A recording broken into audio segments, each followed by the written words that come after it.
Hey everybody, this is Perch.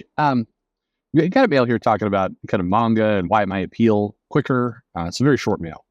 But right now, as I'm recording this, there's a crap ICV2 has a graph doing the rounds that seems to show that, 2021 and 2022 comics just gained about 28% of strength, that they just shot up like a rocket. And this is being, a lot of people are dropping this on Twitter with the, I'll just leave this here, from comics, and and others like, but I thought comics are dying. Have we got, it's late 2023. We're just almost at the end of the year. And is it time to retire the upper lowercase? I mean, like, who believes that? I mean, this makes you look so old and out of touch when you're doing the, but I thought comics were winning or die or whatever, and it's, too much to my chagrin, LOL has hung in there. But that's like up there with like tubular, like you're using that word in 2023. It has the same amount of immediate like cringe mouth vomit, whatever. But this is getting shared around as an absolute dunk and definitive proof. And it always feels like when I see stuff like this, it's like the same people. And I know this is some of you, so please understand exactly what I'm criticizing here.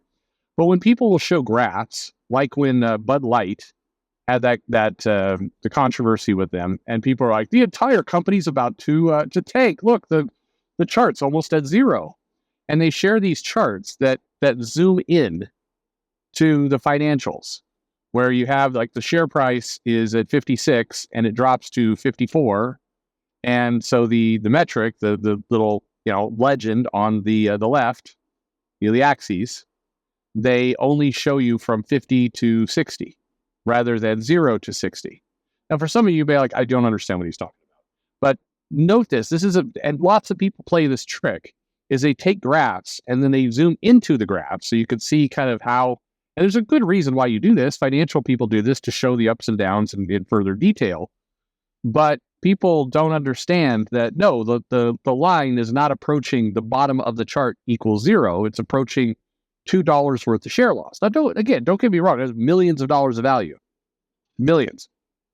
So it's not insignificant, but it's always like this ICV2 chart reminds me of like people who shouldn't be making charts and doing financial analysis and not understanding. One of the common issues with that is the chart includes things that are not superhero books or indie books.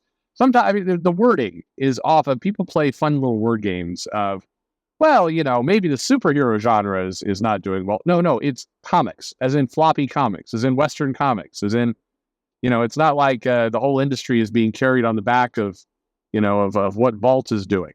It's Marvel and DC still put out the larger volume of comics in terms of sales. So, the indie comics are not somehow magically tripling the revenue of Marvel and DC. But this chart includes manga. It includes, YA. More than that, includes kids' graphic novels, which did have an explosion in 2020 to 2022 because there was more of parents were getting, buying books for kids to read. But, this stuff all kind of piles in here. The challenge is the graph goes back to, I think, 2014 or something like that, where it didn't have some of those things. So therefore, it's a faulty graph. It would be a bit like if you went to your supermarket and it was, hey, in 2014 to 2018, we were measuring how many apples were sold. And then 2019, we added all fruit into the graph. And look, apples are doing great. That's a little bit what's going on. But the other thing is we stopped getting reliable numbers right at the moment when comic sales, according to this chart, seem to have exploded off the roof, which means that you're getting estimates. You're getting some book scan numbers, but you're also getting a lot of estimation in those numbers. And there's not a nice way to say this. I don't trust the way these things are being estimated. I don't trust the analysis. I just don't. And I don't say this because, hot damn, comic books, we need to die. I can't wait till they die. Listen. I know people like to take a video I do and look at it in isolation. But I've got thousands of receipts about how much I want comics to live and do well. The anti crowd regularly shits on me for being an industry shill, loving comics, all that other stuff regularly. One individual in particular is fucking obsessed with it. So don't come in here with the Perch just wants comics to die. No, quite the opposite. But this math isn't correct. So, that's going on, and so you get this analysis. What I hate about this moment is that, forget about the weird shills, the people who loud, the grifters, the people who are making, their own personal fame off of this controversy and this war and all that kind of stuff. Think about the other, larger amount of people that really would just like to make comics, sell comics, whether you're a creator, a retailer, or a fan, a customer who wants to read them and enjoy them. Almost to a person of that group, the people who are just out to fuck around, that group would be happy to take steps to improve comics if they knew what those steps were. They understood what those steps were. They would be happy to improve the business. And a lot of people would be willing to chip in. There's a lot of customers who'd be more than willing to be focus groups, to give it suggestions, to give advice, not screaming on Twitter, but actual, put some work into it. Lots of people want this to be better. And when graphs like this come out, it's like, no, see, everything is perfect. It doesn't help. All it does, it just keeps the grift going of the, no, it's not, you cuck, yes, it is, you incel. And none of that. There is no oxygen in the room for, hey, let's actually fix things. Now, I'm not pointing to any one of you or anybody and calling them out. I'm saying putting out misleading graphs that are just clearly incorrect and are used to kind of manipulate the conversation. It means we argue about that, like I'm doing right now, versus how to help comics. Again, fortunately, I have roughly 2,000 videos of suggestion for comics, but that's why those things annoy me. And I know some of the people at ICV2. I appreciate a lot of the things they do, but I just, when you put something out, it's like, if I feel like there's a problem with DC, if I put out a video of Batman crying with giant text going, DC about to crash and die, but inside the video, I'm like, here's a reasonable analysis on where there may be problem spots in Q2 of 2024. Then I know I'm putting out just explosive bait.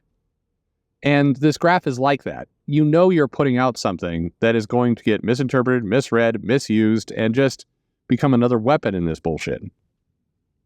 So, for what it's worth. The mail, which I referred to, again, is a short mail, so 7 minutes into that, but they're related.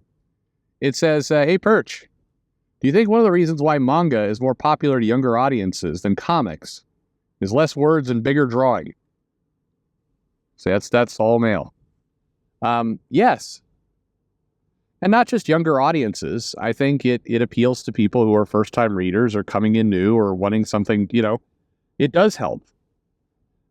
Besides the less words and the bigger pictures are often filled with more action, even at times stupid action.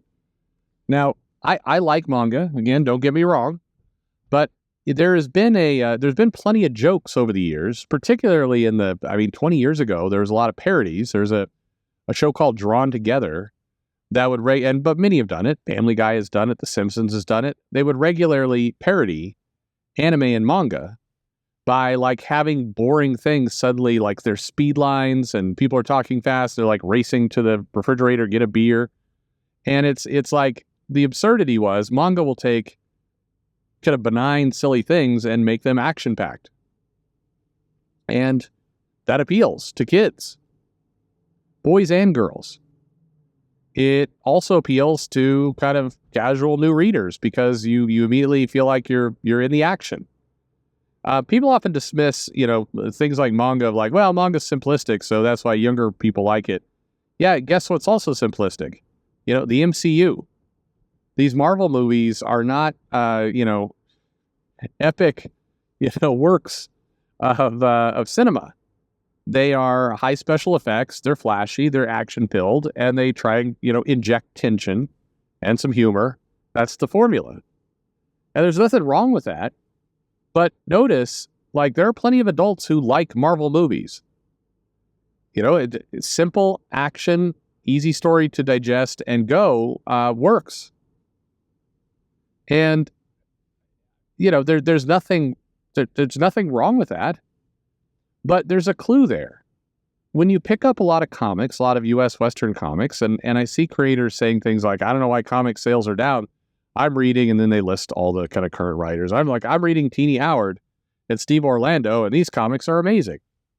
And again, it's subjective, it's your opinion. But one thing, whether you're Dan Slott or you're Teenie Howard or you're Chip Zdarsky or you're, on and on Al Ewing, there is more effort in Western comics today given to kind of long speeches and lunch and slice of life type elements and things that are not action packed.